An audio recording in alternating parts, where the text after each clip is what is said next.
dig for facts, not just for the fiction that the media presents that advances a particular narrative. And always come back to, well, what does God's word say about this? Karl Barth said we should preach with the Bible in one hand and the newspaper in the other, but I think nowadays we need three hands.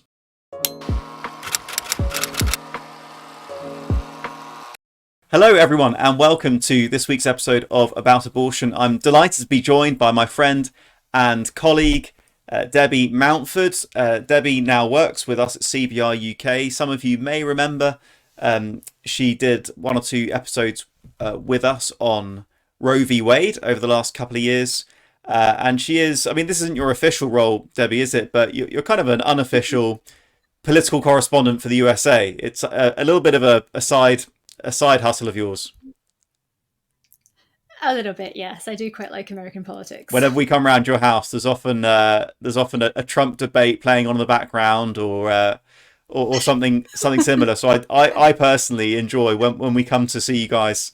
I enjoy getting my update on all things US politics. But it is important, isn't it? Not only for us to understand and to be able to pray for meaningfully our brothers and sisters in the States, but as we'll discuss a bit later on, what happens in America does have echoes over here, doesn't it? So it does matter, especially on this issue. Yeah, absolutely. But Debbie, give us a little bit of a kind of, bring us up to speed, if you will. Where are we at with the US election? We want to talk today about Donald Trump, about Kamala Harris, about claimed stories in the media that people may have picked up on. But before we launch into that, can you just bring us up to speed? How many weeks out are we now, roughly, from the US election, and how are things looking in the polls? I mean, we obviously can't tell the future, but are things still looking pretty tight, or is, since Biden was nudged out, shall we say, has the gap really widened now? Well, actually, no, it's tighter than ever. So we're about 40 days out from the election, and the polls as of yesterday are pretty much neck and neck. So I think the leading sort of poll analyst in the US yesterday had it at 47 dead nationally. And it's within the margin of error across all the swing states as well. Wow. And this is going to come down to about 6 states, 5 or 6 states. So really, everyone's talking about the national popular vote. But as with the UK, who wins the popular vote in America is not necessarily who's going to win the election. So we've obviously just had a Labour government elected here with, I think, 33 or 34% of the popular vote, and yet an electoral landslide.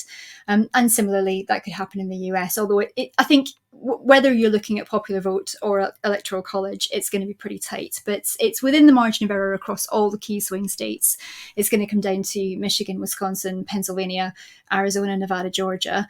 The moment Kamala is a point or two, no more than 3 points ahead in about 50% of those states, and Trump is a point or two, no more than 3 points ahead in the others. Wow. So yeah, really tight. Wow, incredibly tight. That is quite something. So it really hangs in the balance, a really critical election, and particularly for the issue of abortion. Now, I don't know if this is just my Twitter feed and what the algorithms are feeding me, but it seems to me that abortion is the issue of the election. It's the voting issue, the defining issue. Is my perception correct there? Do you think is this the big one that the both Harris and Trump, but also their voters are pronouncing on and deciding around? Is this the critical issue?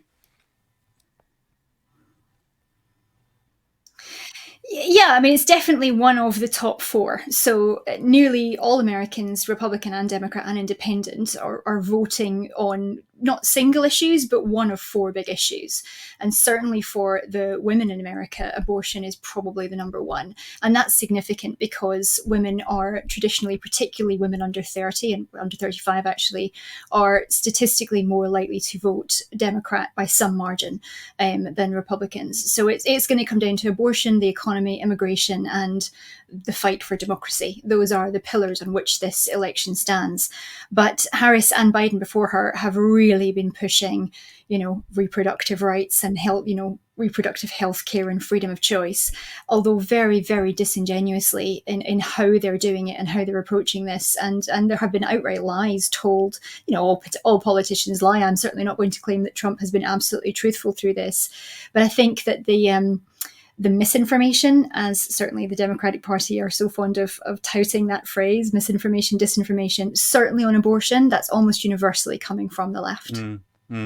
Now, before we get into some of that, because we want to look at one story in particular that's been circulated, but just before we get into the kind of the media mess and sort of trying to disentangle the euphemisms, the misrepresentations, and the outright lies, can you help us to understand what's at stake here? Obviously, it hangs in the balance who's going to win this election as far as the polls are concerned. But what's at stake here in terms of abortion law and provision in particular? If Trump wins, if Harris wins, what are we to expect? Is it going to be a huge change either way in terms of abortion access, to use that term, or the safety and human rights of the unborn child to be protected from violence, to put it more accurately? Yes, it's going to make a massive difference. And Trump has toned down his pro-life stance this election cycle. He was much more pro-life in terms of his rhetoric and his policies in 2016 and 2020. But he's also honest about you've got to win an election in order to govern, and he knows abortion is a huge pillar for the Democrats. But he is still the most pro-life president or presidential candidate we've had since Reagan. So Trump's stance at the moment is that he did what he set out to do, and by appointing the 3 conservative Supreme Court justices that he did, he got Roe overturned, which took abortion voting rights back to the states. So he's sort of very much positioning that as his accomplishment and his "I'm done now. It's in the hands of the people, and it's for the states to decide." So since the overturning of Roe, the Dobbs decision a couple of years ago, 21 states have passed pro-life legislation. 14 have passed knee right bans, certainly after the fetal heartbeat can be detected, and the others have brought in gestational limits. So those 21 states, I think, should Trump win, would be free to continue governing along those lines. And I think they would be more free than they currently are to govern along those lines, because they've been hampered significantly by pro-abortion states trying to hamstring them by sending abortion pills and funds into those states against the wishes of the democratically elected representatives and the people and the voters in those states to enable abortion.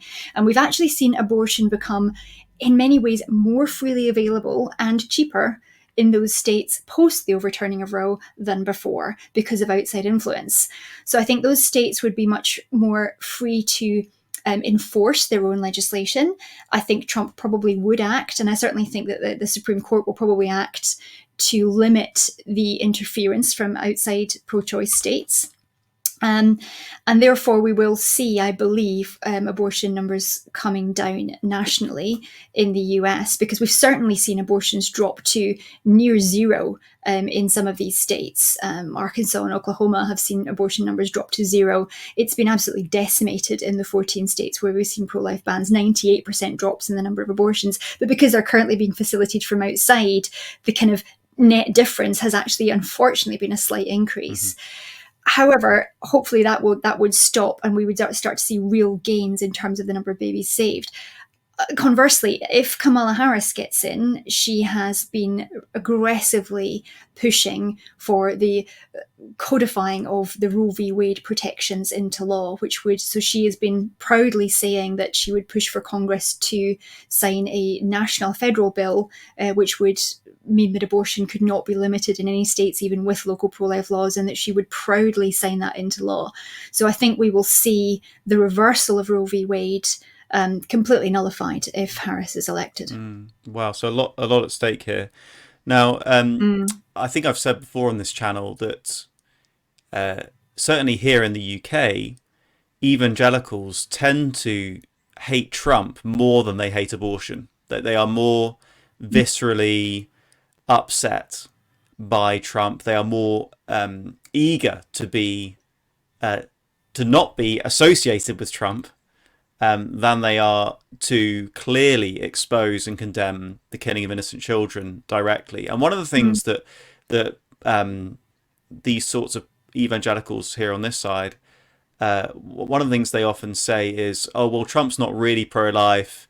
He only pretended to be to gain votes. Um, he's playing the game." Certainly, as you say, we've seen him dial down a little bit his pro-lifeness, if we can put it that way, in this Mm. election. Um, do you think he is genuinely pro-life? And actually, how important is it? I mean, even if we can sort of figure out what he really is inside, does he have any genuine Christian faith, for example? I mean, what do you think to those questions? But also, should those questions be foremost in our minds? Should we be trying to read minds, or should we just be doggedly focusing on policies and what they actually achieve? Personally, I'm for doggedly focusing on policies. Yeah, Trump's personal opinions don't matter to me a great deal any more than I suppose the personal opinions of our elected leaders in this country. It's what they do that matters. And Trump certainly has done more for the pro-life cause than any president in modern history. In fact, since Roe v. Wade was passed. So for me, that's highly important. I do think he is somewhat pro-life. He's never shied away from the fact that he's for what he calls the exceptions. So he is for exceptions for rape, incest, and life of the mother. Now we know life of the mother is a no-brainer. That's another red herring that's produced by the other side, that we want women to die. Obviously, we don't. If there's a genuine risk to the life of the mother, then pro-lifers are in agreement on that. We would probably disagree with him. We would disagree with him with regards to exceptions for rape. But again, I can understand politically why he's saying that, even if it's not his personal belief. But if he was going to be a pro-life president, even for the 98%, even for 97, 98%, you take out the exceptions for rape and incest and even fetal disability, I would much rather we had someone in office who was for the saving the 97% of babies who are killed in entirely elective procedures for socioeconomic reasons. I do think it's worth saying as well that his tone has changed since the first assassination attempt 2 months ago. And that's changed not just in terms of, I'm not talking specifically about abortion, but in terms of the way he talks about God. I don't know whether Donald Trump is a Christian. I would suspect probably not. But I do think that something is definitely working in him. His focus on faith and God and religion and the importance of that for society across all sorts of social issues has definitely shifted since someone attempted to take his life. So hopefully the Lord is working. I think we have to continue to pray for him. Well, absolutely. I was just about to say that we should certainly be praying for him as an individual, Yeah. and for Kamala Harris, and certainly whoever does get elected. We of course we're commanded to pray for such.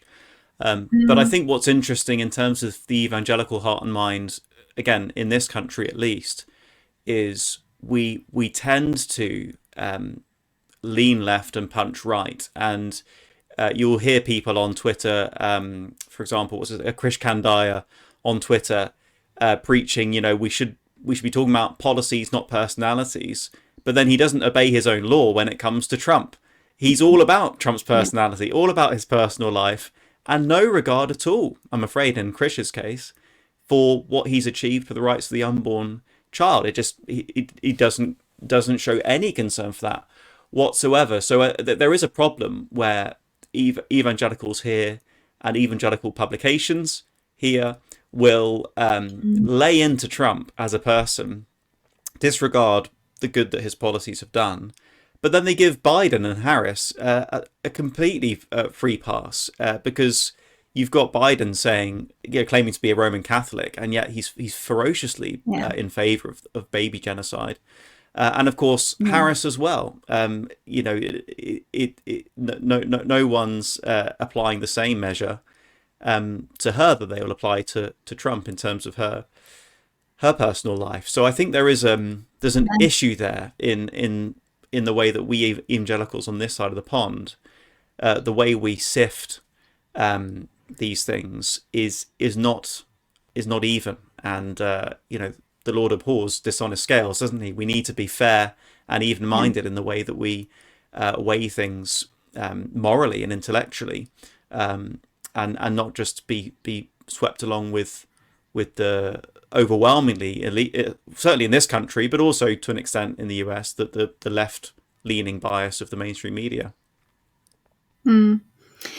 I think that the left leaning bias of the media shouldn't be underestimated. And I think a lot of evangelicals in the US, but certainly in this country, are simply not aware of how much propaganda they absorb, Yeah. which isn't actually based in reality. You know, you ask a lot of people, well, why do you not like Trump? What is it about him that turns you off?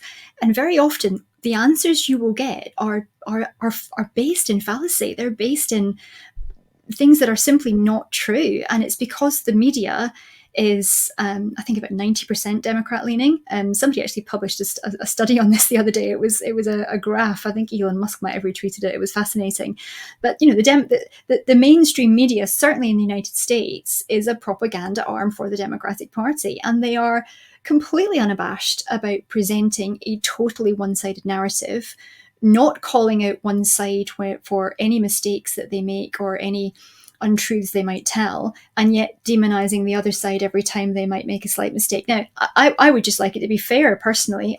By all means, call out lies when you see them, but call them out equally. But you mentioned, it's funny you mentioned about faith. I mean, in an interview last week, I wrote this quote down because I thought this was particularly apt. In one of the very few interviews she's actually done to a very friendly audience, Kamala Harris, when talking about deaths related to lack of abortion care, she said, quote, an approach that doesn't take into account what most people, I think, would agree, that you don't have to abandon your faith or deeply held beliefs to agree that the government shouldn't be telling her what to do with her own body.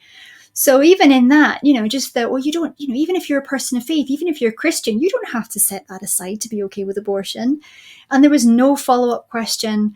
There was no challenge to that at all. It's just taken as, oh, yes, of course. Yes, of course you can be, as Joe Biden is, a Roman Catholic, a Christian, and believe in abortion. They're not contradictory at all.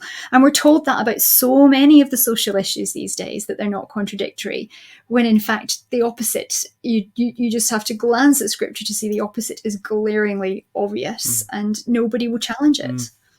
But that's a problem in this country even more. Christians willing to fall for ridiculous claims like that. I actually had that quote up myself. I was struck by that quote. No one has to Yeah. abandon their faith or deeply held beliefs. Now, just at a logical level, that is nonsense. It's that you're saying Yeah. you don't have to abandon your deeply held belief that it's wrong to kill babies in order to accept the belief that it's good to kill babies. That is self-contradictory, and yet that's what she's. So either she, you know, it's probably a mixture of these things, but she's either lying, or she thinks the voters are totally stupid and will fall for self-contradicting claims like that, or both. And it's just it's incredible though that she can to some degree get away with saying such things, because so divorced are we as evangelicals from our faith as we see it, and the outworkings of our faith, the moral implications, Yeah. and the way it affects how we behave in the world. And it really is a problem here. The Evangelical Alliance did some survey work ahead of our recent election, and they found that more than 1 in 8 evangelicals would actually have opposed a mere reduction in the abortion time limit, you know, even just reducing, say, from 24 weeks to 22 or something. 1 in 8 evangelicals would have opposed that kind of a shift. I know. And abortion featured very low down on their list of priorities. So what you get is almost every Christian will say, well, of course you can't be a Christian without supporting environmental concern and, you know, care for the planet. Of course, it's everywhere in Scripture, and that's part of being a good Christian, is caring for our planet. And that's kind of unanimous. No one really disagrees with that. Yeah. And yet when it comes to abortion, people say, oh, well, no, that's a personal issue, or it's a political issue. Or, of course, in the States in particular, it's billed as a privacy issue, isn't it? It's termed as, well, this is just Yeah. a personal issue for the mother, for the woman. It's kind of like healthcare. It's kind of a personal decision, and that's how they try to say, therefore, the state should stay out of it. That's the kind of terminology that Kamala was using there. You know, the government shouldn't tell a woman to do with what to do with her own body, but of course, it's not her own body. But it's the miscategorization of abortion, isn't it, that so often stumps us, because we're trained by the media, as you say, we're conditioned, we're discipled by the media to see it as a personal issue, a healthcare issue, a political issue, whereas actually, of course, it's a moral issue, it's a human rights issue, and in fact, it's the most basic of all rights, isn't it? The right to life. So I Yeah. think you're absolutely right on the media front. We are in this country, we fall for it all the time, and we just Mm. don't realise how politicised our media is. I was reminded of Plato in the Republic saying that the poets have no place in the ideal state because they corrupt the minds of the youth, and they sow lies, Yeah. spread misinformation, really.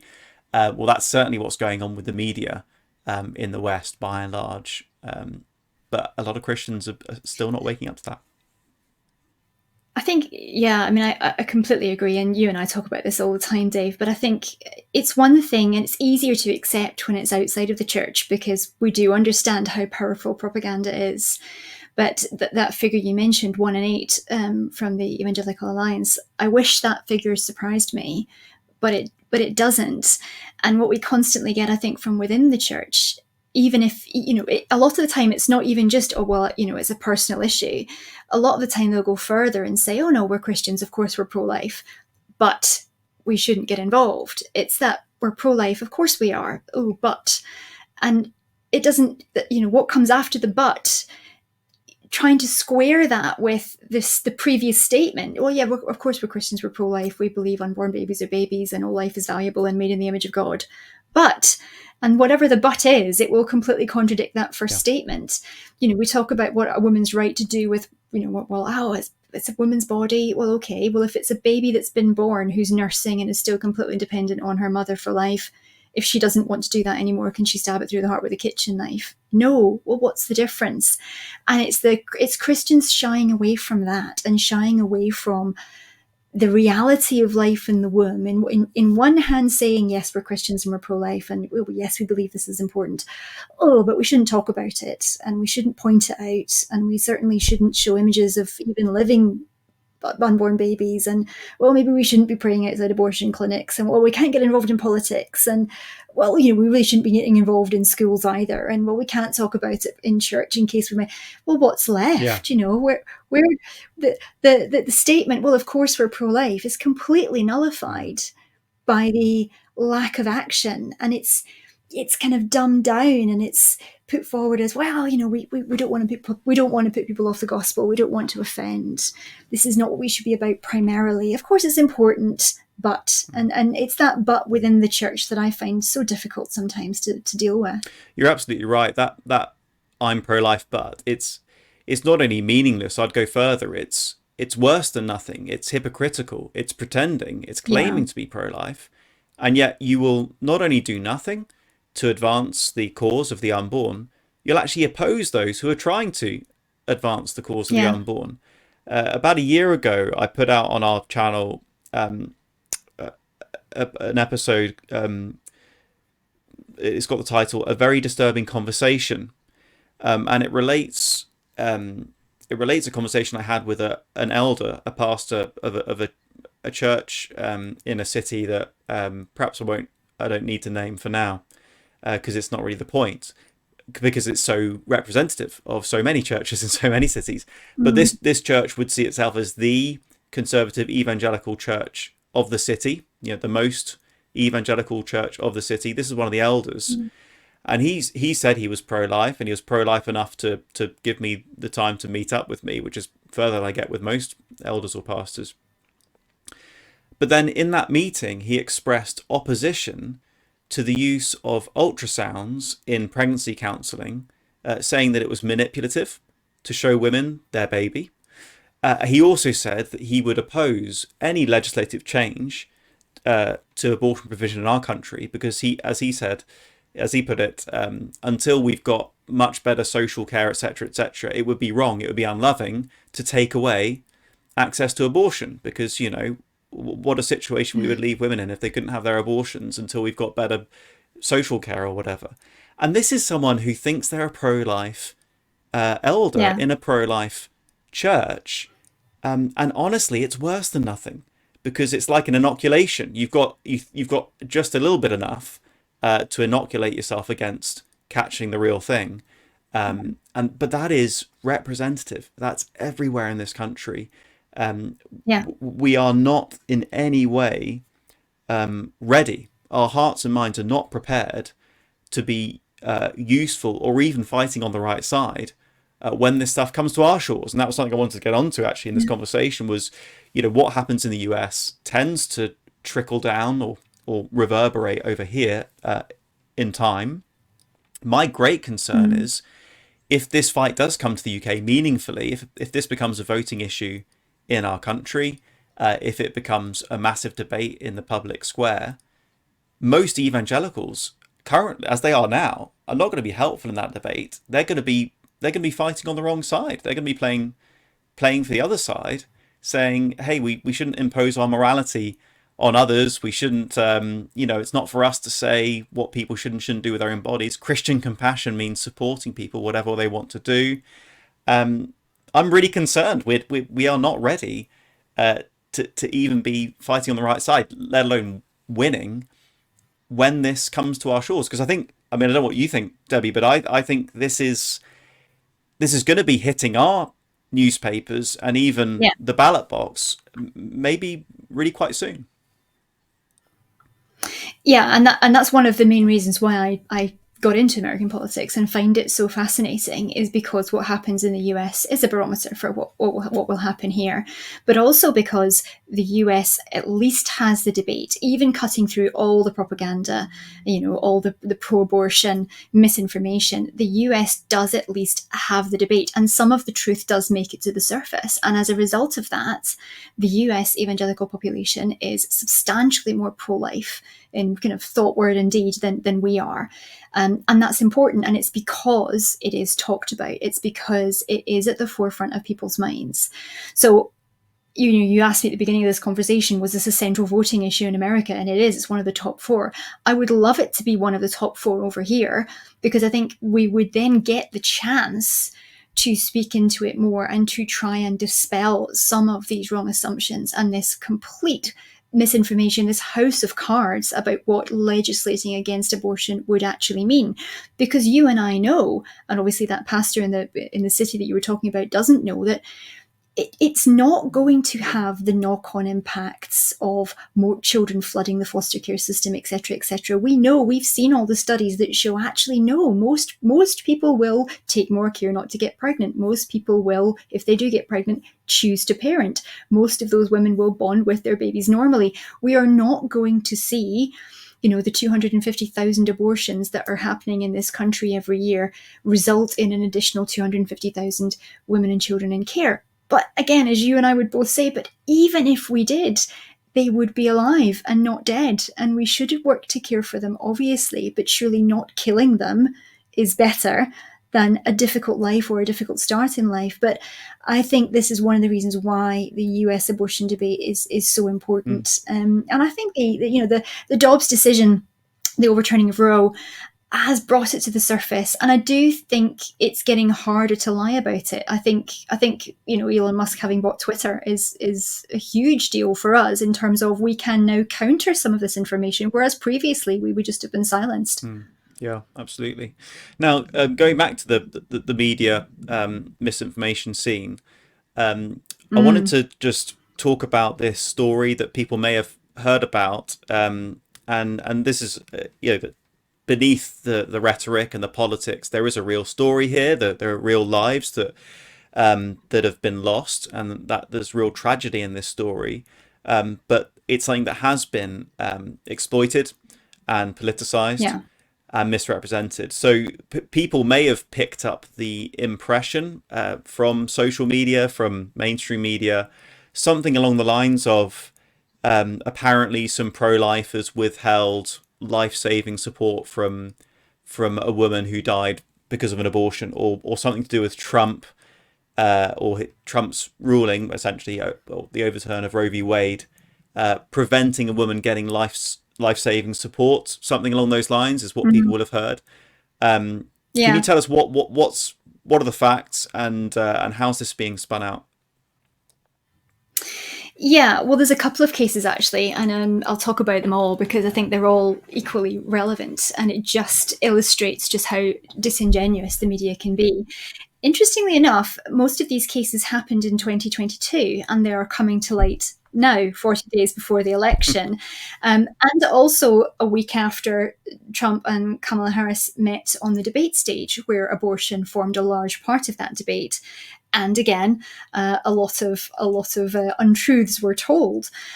So I don't think that's a coincidence. Maybe I'm just too much of a cynic, but and we can go back to what was said in the debate because I think that's important as well. But since you've asked me about these cases, so two of these cases relate to women in Georgia, both in 2022, and the one that's doing the rounds most on social media is a young woman who she was 28. She already had a 6-year-old son. She was a single mother. Her name has momentarily escaped me. Thurman, Amber Nicole Thurman, I think. I've been reading her name so often. Did that ever happen to you? You read a name so many times, Happens to me with my own and then children. it goes out. It goes out your head. Yeah, Amber Nicole Thurman. So, this young woman who, so this was right after the Dobbs decision came down, and she discovered she was pregnant. However, her home state of Georgia was one of the ones where an abortion ban came in right after the Dobbs decision. So she drove to North Carolina for an abortion. And now this was meant to be a surgical abortion appointment. We can assume a D&C because of how far along she was. But because she got stuck in traffic, when she got to the clinic, they actually ended up prescribing her a medical abortion, the abortion pill. So she took the abortion pill and she drove back home to Georgia. Now, as tragically sometimes happens with these dangerous medications, this woman's body did not expel all the fetal tissue when her twins were killed. Some of the body parts remained inside her, which caused an infection, and she actually ended up being very, very ill and going to the hospital. Now, she was denied the care that she should have had, which would have been a D&C, to clean out her uterus and remove the infection. Now, two doctors actually pointed out at two separate points that this was a procedure that she had needed, that there had been an incomplete abortion. She needed a D&C, and they delayed that care for 20 hours. And by the time she actually got onto the operating table, she was in septic shock and she tragically died. Now, the media is portraying this as this woman died because of lack of abortion care. And that's just so disingenuous on so many levels, because this woman was actually killed by illegal abortion. She didn't get the abortion in her home state. She drove from Georgia to North Carolina. But these pills were prescribed by an abortion clinic perfectly legally. She took them. The clinic, as is so often the case, offered no aftercare because although we are the ones that are accused of not caring about women, these clinics, once they've got the money for the pills and the woman's sent on her way, don't care what happens to her after. And she came back to Georgia. Now, what happened there was medical malpractice, was incompetence on behalf of the hospital, because there is nothing in the Georgia law which would stop a woman receiving a D&C when the abortion had already taken place. In fact, the wording of the Georgia law makes specific provision for this, because a D&C is just the name of the procedure and can be used for other things, not just for abortion. It's prohibited in Georgia after 6 weeks when the purpose of the D&C is to end the life of the child. But if that child's life has been already ended and the mother requires that care, there is nothing in the law that would prohibit that. It would seem that two doctors picked it up, and for whatever reason, she was left without that life-saving care. So that woman and her twins would be alive today had she not accessed legal abortion. It was not an abortion ban that killed her. It was medical malpractice that killed her. And even those on the other side of the political aisle, on the Kamala Harris side, who are trying to claim that, well, the doctors were frightened that if they administered the right care, they would be criminalized.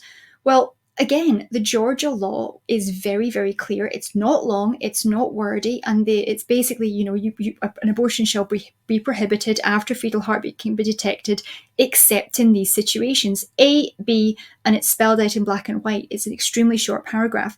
So if that law has been misinterpreted or misapplied, that's not the fault of the law. Yep.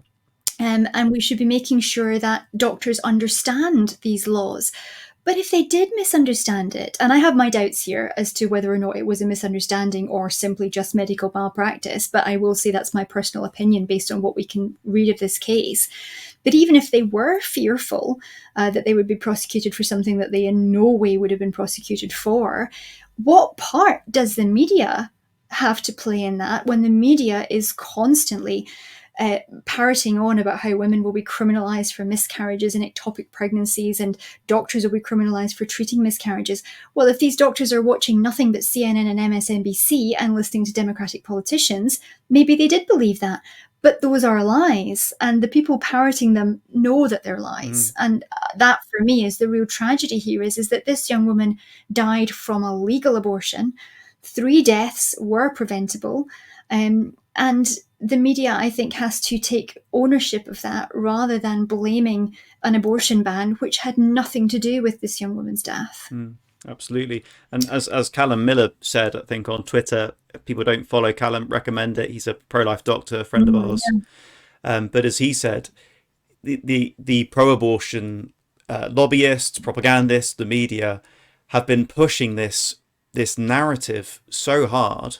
It's almost like he didn't put it like this, but it's almost like they wanted to be a self-fulfilling prophecy. They decided in advance that women would die because of this ruling, and then they go out and make sure it happens, either through misinformation and fear-mongering. And if that is the case, that there are doctors out there withholding life-saving treatment, if that is true, and I doubt it, to be honest, in this case, but if that is the case, as you say, it's only because they were propagandized by pro-aborts. So essentially, they were quite keen for a woman to die because of false information, because of fear-mongering, because that served their political agenda. So if that is true, it's entirely the fault of the pro-aborts who wanted this to happen. Let's be honest, they wanted this to happen. So that's very important, that they are, the other side are such ideologues about this. They are actually the ones who want women to die, or they want to give the impression that women are dying because of this, to get their way politically. That is what's going on. And of course, as you well know, many more women have died from legal abortions in the US over the years. And has the media cared about that? No, because it didn't suit the narrative. Many women have died from legal abortions in the States. Yeah, I mean, I think even just abortion medication in the States, 28 women since Roe was passed have died from medical abortions, and medical abortions are far less common in the States than they are here, although that's changed since COVID and telehealth and pills by post, again, much as it has here. But there's another young woman, again, in Georgia, again in 2022, called Candy Miller, and she was 41, she was a mother of 3, she had a number of medical conditions, which meant her doctors had told her that, another pregnancy would be dangerous to her life. She was advised not to get pregnant again. She did. And she sought to procure abortion pills online. I don't actually know whether they were procured through telehealth or whether they're procured legally or illegally, but it was the abortion pill. It wasn't some manufactured cut version of it. So it was a legal drug that was obtained. And again, she ended up not passing all of the remains of the baby, and died from an infection and sepsis. She didn't actually seek out medical care at all. She attempted to medicate on her own at home, and her autopsy actually showed that there was a lethal dose of fentanyl in her system. So we're not actually sure whether, was it the lethal dose of fentanyl that killed her and other prescription pain medication as well, or was it the sepsis? She did not go and seek medical attention. Again, we don't know why. We don't know why she didn't go and seek medical attention. Was it because she'd bought the pills online in a slightly less than legal way and she was afraid? Was she under the impression she wouldn't get care because she was in Georgia, again, which would have been false, and the media has to take some responsibility for that. So since the Dobbs decision was passed, no women have died from an abortion ban. 2 women have died from abortion medication, from abortion pills. So it's actually the opposite. They're talking about women dying from abortion bans. No, the only women that have died from abortions, not from abortion bans. I mean, the Atlantic magazine actually stated that Anna Nicole Thurman was perhaps the first woman killed by the overturning of Roe v. Wade. It's just such irresponsible reporting. And they're doing it not just with women who have tragically died from abortions, but they're also trying to do it with miscarriages as well. So there is a woman who, it was just in the headlines, it was in CNN the other day, a woman charged with murder. Murder over miscarriage or something like that was the headline. It's been all across the media. Woman, and the way the media have been trying to portray this is that a woman, it wasn't even an abortion, she had a miscarriage, it was a second trimester miscarriage, and she was charged with murder. Now, as it happens, a grand jury has overturned that charge, but it was nothing like how it was portrayed. This woman she didn't realize she was pregnant. She had sought advice on ending her pregnancy, I think earlier that day or the day before, and was denied because of how far along she was. There's nothing to suggest that she did take illegal abortion medication. It does seem to be a miscarriage, although coincidental in timing. But this woman had her second trimester baby in the toilet, and despite the urging of a 911 operator for her to take the baby out of the toilet to stop it from drowning, she left it there for 10 minutes. So again, the charges that were brought against this woman were not for having a miscarriage. The charges were for not acting to save the life of a baby that was drowning in a toilet. And indeed, the prosecutor in that case, I think this was South Carolina, the prosecutor in this case is quoted in the indictment as saying that this had absolutely nothing to do with the abortion ban in the States, and yet it's being reported in the media as a woman being charged for murder over a miscarriage.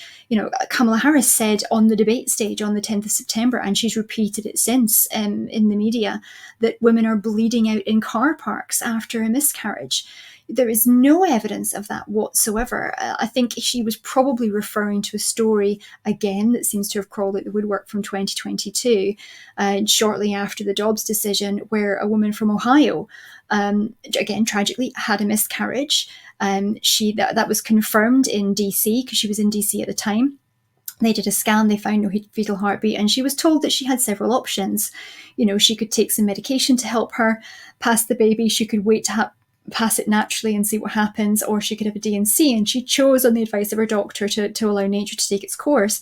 And again, tragically, as sometimes happens with miscarriages, she suffered from abnormally heavy bleeding, and when she got home to Ohio, where there was a 6-week ban in effect, and we're talking a number of weeks passing here, and she went to the hospital, and she thought she might need a D&C, and they were reluctant to do that.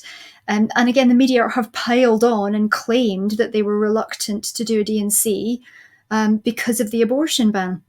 But it wasn't. Again, it was just doctors not acting within the law. And unfortunately, that woman was fine. She did not die. She's still with us. But she did not get the timely medical care she needed and deserved after a miscarriage. But again, not the fault of the Ohio abortion ban. So all of these things are being churned around in the media, as is Kamala Harris's insistence that should Trump be elected, he will sign a national abortion ban. I wish he would, but he won't. And he's made it very, very clear time and again that he won't. And yet this lie is being allowed to be perpetrated continually, and the media are not only not challenging it, they're picking up the relay baton and running with it. And it's so damaging. What's that doing to the perceptions of the American voters? If you genuinely believed that your wife or your girlfriend or your daughter or sister or mother could be left to bleed out in a car park after a miscarriage, well, that would probably influence the way I would vote as well, but it's just not true. It's disgraceful, isn't it? Not only is it deceptive, it's also desperate, isn't it? As you're telling me all this stuff, it's just so desperate. I mean, are these really, again, to put it crudely, because they are being crude, is this the best they've got? Are these the best stories they can wheel out to serve their purpose? Stories that are 2 years old, stories where the facts are so weak, where when you actually look at it, the facts support their argument so poorly. These are so clearly, they can't even find one genuine example. There's not one genuine example in 2 years now of a woman who could even be reasonably argued to be harmed or killed to put it that way, by an abortion ban. But of course, even if they could do that, even if they could find one genuine example, what would that even prove? It would prove that when you break the law, sometimes you get hurt. Yeah. That's not an argument against good laws. It would prove that abortion is dangerous, not only to the child but often to the mother. Mm. Again, we already know that, but it's just the emotiveness, the sort of, it's so lacking in sense and reason. Yeah. It's just a kind of an emotional trump card to say women are dying because of Roe. It pulls on people's heartstrings so instinctively that it kind of doesn't matter for most people that the facts don't line up behind it at all. It doesn't matter that even if it were true that even one woman died because, in relation to an abortion ban, that in itself wouldn't change the rightness of a ban on violence against children. But it just shows, doesn't it, the power of this kind of emotive rhetoric. Yeah. And as someone said, a lie travels, to the other side of the world before the truth has even had its breakfast, or whatever the saying is. And we just see that again and again. How is it that so-called reputable outlets will publish outright lies, front page headlines, when their job is surely meant to be doing some of the fact checking that people kind Yeah. of expect from, well, maybe they don't anymore, but Yeah. we should expect from journalists. I mean, if their job isn't to present the truth, what is it? Yeah. Well, absolutely, and in fact, there was a debate in the last couple of days on Capitol Hill where, again, it was made absolutely clear in front of Congress. Of all the 50 states and the District of Columbia, there is no state, there is no area, there is no province, there is no town, there is no city where a woman is going to be prosecuted for having an abortion. Ectopic pregnancy care is not criminalized anywhere. Miscarriage care is not criminalized anywhere. DNC care for incomplete abortion is not criminalized anywhere. So those are irrefutable facts. There is not one single pro-life piece of legislation in the United States that puts a mother's life, that puts a woman's life at risk. Not one. There's also not one that's going to criminalize the woman. Some of them do criminalize those who may commit the abortions. None criminalize the mother. So this is just, again, it's just the levels of misinformation. I mean, one of the things that's in the debate between Harris and Trump on the 10th of September that really got me was the fact checks against Trump. There was none against Kamala Harris, but the fact checks against Trump, one of them was in relation to abortion, and it was, I think I've got it here actually, it was Trump was talking about the Democrats wanting abortion up to birth. I think he said, politicians want abortion to be legal even in the 9th month. Now, in this particular question, he'd been asked about a proposed amendment to the Florida Constitution, which he had flip-flopped on, and it's the Fourth Amendment in Florida, which would basically take away the 6-week abortion ban and legalize abortion up to birth. Now, it's in the wording, it's quite clever because it talks about the state shall not prohibit it before viability, but it then goes on to say, unless the health of the mother, is kind of any way threatened. But the way health is defined is the same way as it's defined in our own 1967 Abortion Act here, and it can mean familial health, financial, mental health. So it's not about, its viability unless there's a risk to the life of the mother. It's up to birth. So Trump was actually correct, and he's correct in many different states. There are 9 states currently, 9 states and the District of Columbia, where abortion is legal in the United States at any gestation. There are 4 states, 4 or 5, I think, where there's no reason needs to be given at all right up until birth. It's for any reason. So he was correct. And he even then goes on to mention how some Democrats are even for allowing the baby to die after birth. And he was fact-checked on that. The moderator, who actually was in the same sorority house as Kamala Harris when they were at university, kind of came in and checked him instead and said, there is no state in this country where it's legal to kill a baby after it's born. Now, Kamala Harris's vice presidential candidate, Governor Tim Walz, just last year signed into law the requirement that a baby be given resuscitation care if it survives an abortion. And he also took away the reporting requirements for that. So it used to be, before Governor Tim Walz changed it last year, that if a baby was born alive after a failed abortion attempt in Minnesota, then you had to try and resuscitate that baby if it was past viability. You no longer have to do that. You can now give them what's called comfort care, which essentially means that rather than leaving it in a steel pan in the cold to die, you can wrap it in a blanket and leave it to die, but you don't have to provide care to that infant. And what's more is he's removed the reporting requirements for that. So we know that since Governor Walz has been governor in Minnesota since 2019, 8 babies born alive after abortion have been left to die. So that's how disingenuous this is. We actually have a moderator in a presidential debate saying there's nowhere where it's legal to kill the baby. Okay, well, so you can't shoot it in the head after it's born, but it is legal to leave it to die. And the vice presidential candidate of the Democratic ticket signed that into law a year ago. You have the former governor of, it was either Virginia or West Virginia, I can't remember, Ralph Northam in 2019 in an interview talking about abortions in the third trimester, which again, Kamala Harris said on the debate stage, these don't happen. Women are not walking into an abortion clinic, at term asking for an abortion. It doesn't happen. It does happen. And in fact, there's a pro-lifer I follow on Twitter who regularly goes around college campuses talking to students. And this is one of the questions she gets all the time. And she will phone right there on the stage on speakerphone. She will phone abortion clinics in states where it's legal to abort in the third trimester and actually try and schedule an abortion at, say, 34 weeks. Never once in all the time that she's been doing this has the abortion clinic turned her down. These things do happen and they are legal. But, the idea that this isn't happening is ludicrous. It is happening. As I say, Ralph Northam was asked about this in 2019 off the back of a Democratic committee meeting where they were talking about third trimester abortions and potential restrictions, and he actually said, and I'm fairly sure I've got that here as well. What did he say? I don't want to misquote him. You know me for accurate quotes. Oh yeah. He said, decisions such as this should be made by providers and mothers and fathers. When we talk about third trimester abortions, these are done with the consent of a physician, more than one physician, by the way. And it's usually done in cases where there may be severe deformities, or there may be a fetus that's not viable. So in this particular example, and this was an example given about a woman who is dilating and about to give birth, not about a woman with a non-viable pregnancy, a non-viable baby.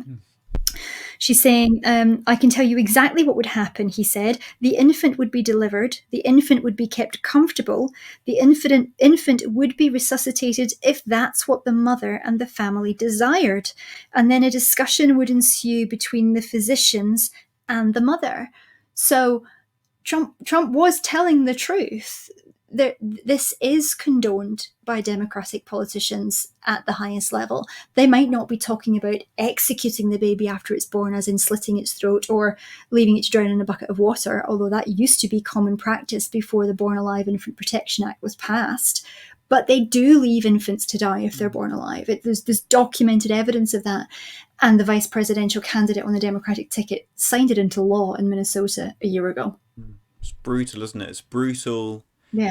Pre-Christian pagan behavior, isn't it? We see that in the Roman and Greek cultures. We see the Spartans leaving babies out on the hillside if they don't look up to scratch for the ideals of the day. We're doing exactly the same today. It's horrific, absolutely brutal. And I mean, there's so much more we could talk about here, and a lot of important stuff that we could talk about. But I want to try and really bring this to land now. I think what's stood out to me again from this conversation is, gone are the days when we can depend on the media to any degree to tell us the truth. And that really matters. I've been in Isaiah recently, and Isaiah's full of this, and the Psalms are full of this. Lying tongues, and just how much the Lord hates a lying tongue. What an abomination it is, because of course it's one of those. It's almost like a super sin, because out of lying comes so much else. When people are being Yeah. misled, they will then maybe even unwittingly support violence. They will Mm. condemn the innocent, and so on. So lying is just critical, and therefore, where we are getting our so-called information from is really critical. And that's not just a cultural side thing. It's not a hobby. It's absolutely essential if we're going to be useful for God's purposes in our day. We have to know what's going on. We have to know the truth. Yeah. We can't just say, well, it's good enough. Whatever the Guardian or the Telegraph or whatever else tells me, well, that's good enough for me. That gone are those days. It's not good enough, and we have a responsibility to seek out the truth, because otherwise, we will unwittingly, perhaps, find ourselves fighting on precisely the wrong side. We will be opposing justice and righteousness. We will be opposing kingdom values, and where we're meant to be Yeah. a blessing to our nation, will end up being a curse. So here's where I was in Isaiah just the other day. For our offences are many in your sight, and our sins testify against us. Our offences are ever with us, and we acknowledge our iniquities. Rebellion and treachery against the Lord, turning our backs on our God, fomenting oppression and revolt, uttering lies our hearts have conceived. So justice is driven back, and righteousness stands at a distance. Truth has stumbled in the streets. Honesty cannot enter. Truth is nowhere to be found, and whoever shuns evil becomes a prey. And these are the days we're living in, where justice cannot enter, partly because there are lies everywhere. Truth is the Yeah. foundation of justice, in a sense. If we can't see and say the truth, righteousness and justice have no chance. And so, I guess I want to put out a challenge to all of us listening. Here is a lot of fodder for our prayers. We need to be praying for the US, praying for our own nation, as you said, Debbie. What happens over there? It does sort of it's like a weather forecast for what's going to come over here in due course. So we need to be praying for them and for us. But I think we also need to take note of the fact that this lying media is just so significant. Karl Barth said we should preach with the Bible in one hand and the newspaper in the other. But I think nowadays we need three hands, because the Bible is the truth of God. The newspapers are generally lying. And so we need a third hand to have a grasp on what's really going on in our world today. And that's not easy to find out, is it? It's not easy. But Yeah. we need to think and pray even about our sources. We need to be, I would suggest, taking in a breadth of good Christian resources, what's going on in the world. We need to be subscribing to good Christian commentators and ministries that bring a Christian perspective and a truthful perspective on what's going on, because gone are the days where we can trust just what we're reading in the headlines. Yeah. Absolutely. Well, Debbie, is there anything else you want to chuck in before we call it a day? Oh, you know me, Dave. I could talk about this for another 3 hours, but no, I think we've covered off a lot. And as you say, I would just really encourage people to, double check what they hear in the media, and to really look at this with a critical mind, and do their own research, dig for facts, not just for the fiction that the media presents that advances a particular narrative. And always come back to, well, what does God's word say about this, and how valuable are the unborn to him, and what should we be doing to protect them? And to say thank you for having me again. It's always a pleasure to be on this podcast with you. Always a pleasure. Maybe you should set up your own additional podcast,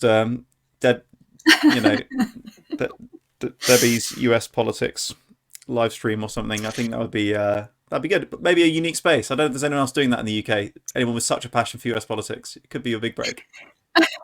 I'm not sure I'd get many listeners, but maybe just you and a couple of my other friends who ring me for election updates. But no. Well, look, let's call it a day there. And can I just encourage listeners? Thank you for listening in, and do join us again next week. But can I just encourage you, once this finishes in a couple of seconds, maybe just take a moment to pray.